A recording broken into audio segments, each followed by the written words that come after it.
Hi అండి, అందరూ ఎలా ఉన్నారు? బాగున్నారా? నేను బాగున్నానండి. ఏంటనుకుంటున్నారా? ఇది వెరైటీ కూర. ఫస్ట్ అయితే నెయ్యి ఏమో ఒకసారి చాలు చాలు. ఫస్ట్ అయితే వంకాయ కూర అండి. వంకాయ కూర చాలా చాలా బాగా వచ్చింది. పులుసు కూర చాలా బాగా వచ్చింది. ఏ వంకాయ అయితేనే చేసుకోవచ్చు మీరు. తెల్ల వంకాయలతో చేసుకోవచ్చు, నెల్ల వంకాయలతో చేసుకోవచ్చు, ఏ వంకాయ అయితేనే చేసుకోవచ్చు. But very very tasty. పులుసు చింతపండు పులుసు పిండినదండి.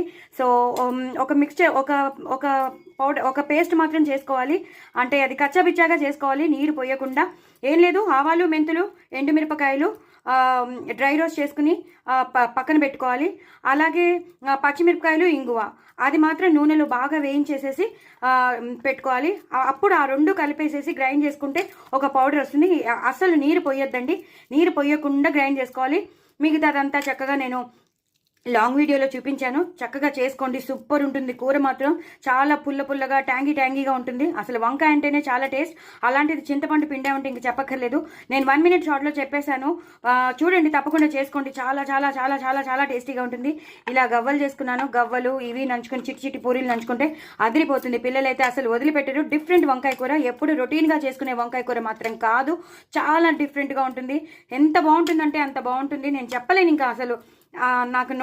నాకు మాటలు రావట్లేదు, అంత బాగుంది. సో మీరు తప్పకుండా చేసుకోండి. నా ఛానల్ మాత్రం సబ్స్క్రైబ్ చేసుకోండి, అస్సలు మర్చిపోవద్దు. వెరీ వెరీ టేస్టీ వంకాయ చింతపండు పిండిన కూర. బాయ్ అండి.